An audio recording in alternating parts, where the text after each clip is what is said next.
Hi everyone, I'm Olivia Thompson. That chaotic scene? That was my wedding day. Buckle up while I tell you the whole story.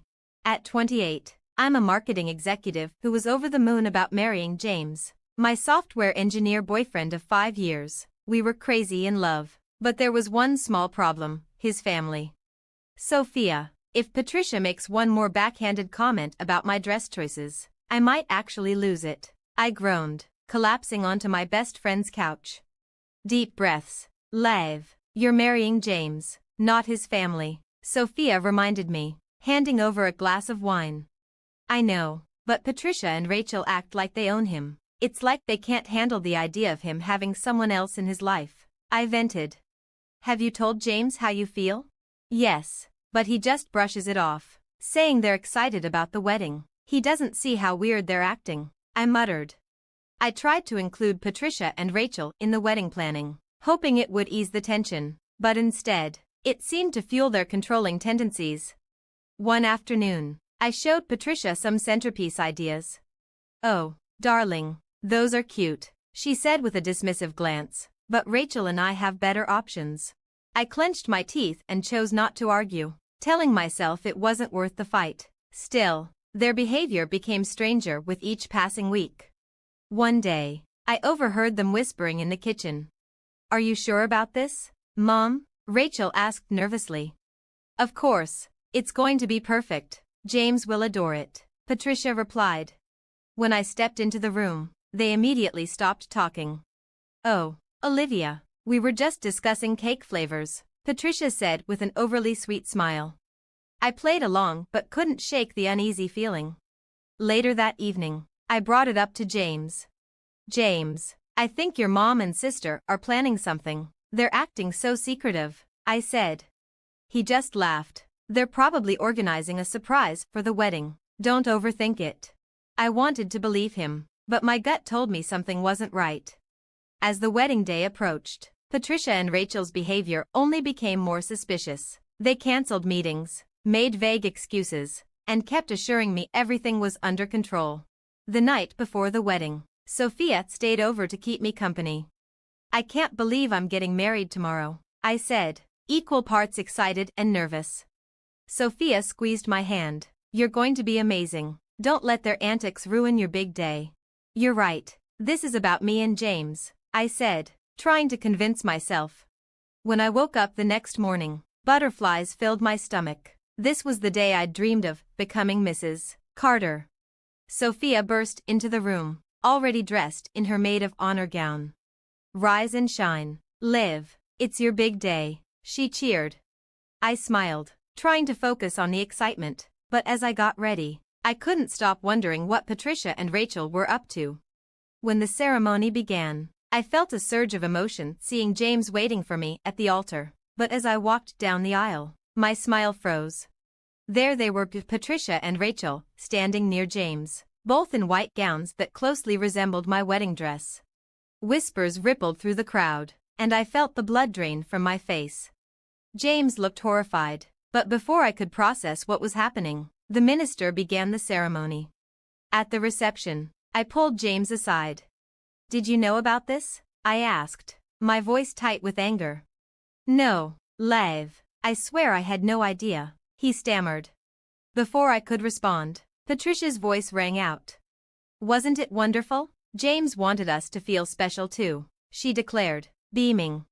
Isn't it great, Olivia? We're practically sisters now, Rachel chimed in smugly. I looked at James, desperate for him to defend me, but he just stood there, speechless. Sophia appeared at my side and guided me outside for some air. How could they do this? And how could James let it happen? I cried. We'll figure it out, Sophia assured me. Just then, my phone buzzed with a text from Emma. OMG, you won't believe what I overheard Patricia saying. I looked at Sophia, a fiery determination building inside me. This isn't over, I said, wiping my tears. Back at the reception, I plastered on a fake smile, determined not to let them win. Patricia and Rachel might think they've outsmarted me, but they have no idea what I'm capable of. The morning after, I confronted James in our hotel suite. James, we need to talk, now. He sighed. looking weary. Live. I'm so sorry. I didn't know what they were planning. But Patricia said you wanted. She said you wanted your favorite women in the spotlight. I shot back, my tone laced with biting sarcasm. That's ridiculous. I never said anything like that. I'm just as blindsided as you are. Though I wanted to trust him. Lingering doubt gnawed at me. Then why didn't you say something at the reception? You just stood there, doing nothing. I was stunned. I couldn't process that my own mother and sister would pull such a stunt. He replied, his face a mask of regret. Frustrated, I paced the room, my wedding gown abandoned in a heap on the floor. This isn't just about a dress, I said sharply. This is about your family constantly sabotaging us. I know, he murmured, running a hand through his hair. Look, let's call off the honeymoon. We need to focus on getting to the bottom of this. I nodded, already texting Sophia. It's time to start digging.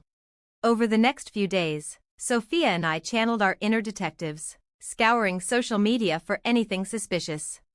Check this out, Sophia said one afternoon, holding up her phone. A cryptic post from Rachel caught my eye. Operation Whiteout is underway. Mom's brilliant plan is foolproof.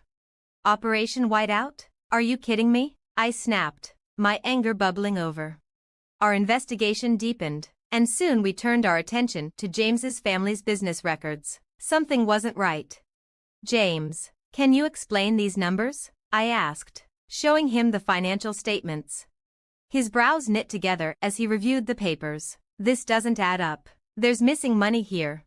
As we delved further, a disturbing pattern emerged. Patricia and Rachel had been embezzling funds from the company for months. This can't be real, James muttered, his face ashen. Then came the breakthrough. Emma, one of my bridesmaids, sent me screenshots of texts she'd managed to capture during the wedding. Live, you need to see these ASAP, her message read. The texts revealed everything. Patricia and Rachel's detailed plot to sabotage the wedding and drive a wedge between James and me. Patricia, when we show up in those dresses, Olivia will freak. James will finally see how unstable she is. Rachel, what if James gets mad at us? Patricia, he'll get over it. We're his real family. She's just a passing phase. I handed the phone to James, my hands trembling. She called me a phase. James. He looked devastated. I can't believe this, all of it.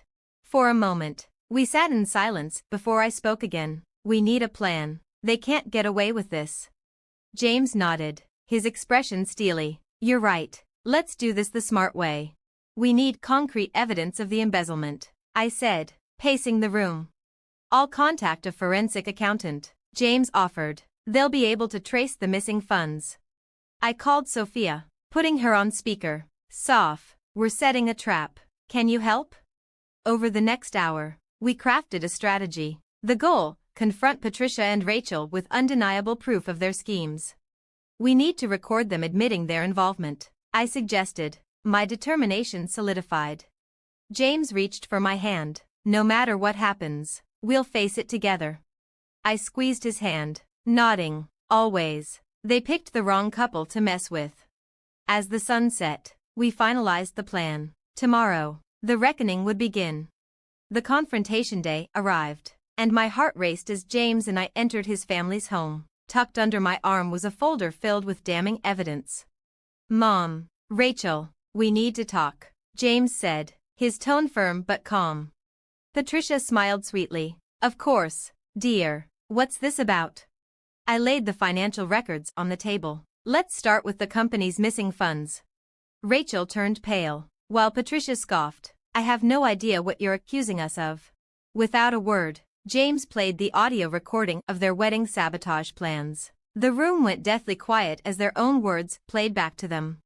Patricia's expression turned venomous as she glared at me. You sneaky little. James, are you seriously siding with her over your family? James stood firm. No, Mom, this is over. I won't tolerate it anymore.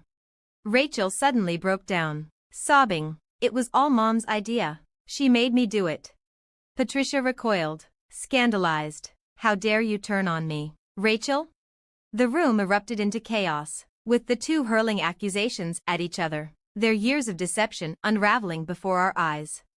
James, his voice heavy with emotion, spoke at last. "I'm done. You're both out of my life." We left the house, feeling a mix of relief and sorrow. Together, we decided to start fresh in Seattle. In the months that followed, I launched my own marketing firm, while James focused on healing and reconnecting with his father, who had long been overshadowed by Patricia's dominance. One bright afternoon, James burst into our apartment, his phone in hand. "Lev, you won't believe this." He showed me the news. The family business had collapsed due to the embezzlement, and Patricia and Rachel were facing legal charges. I hugged him tightly. "How do you feel?" A bittersweet smile crossed his face. "Relieved, I think." As our first anniversary approached, we chose to renew our vows, this time surrounded by true friends and loving family. Under a floral arch in our backyard, James and I exchanged promises anew, our bond stronger than ever. Later, as we swayed to the music beneath the stars, I caught Sophia chatting with James's dad. She gave me a thumbs up, and I smiled. We had endured the storm and emerged stronger, free of toxicity. Resting my head on James's shoulder, I knew we could handle anything the future threw our way, together. If you were in Olivia's position, would you have forgiven Patricia and Rachel? Or do you think cutting ties was the right call? Have you ever had to choose between forgiveness and protecting yourself from toxic family dynamics? Share your story in the comments below. Your experience could make a difference for someone else. Enjoyed this story? Don't forget to like and subscribe to hear more tales of resilience and triumph. Thanks for watching, and see you in the next video.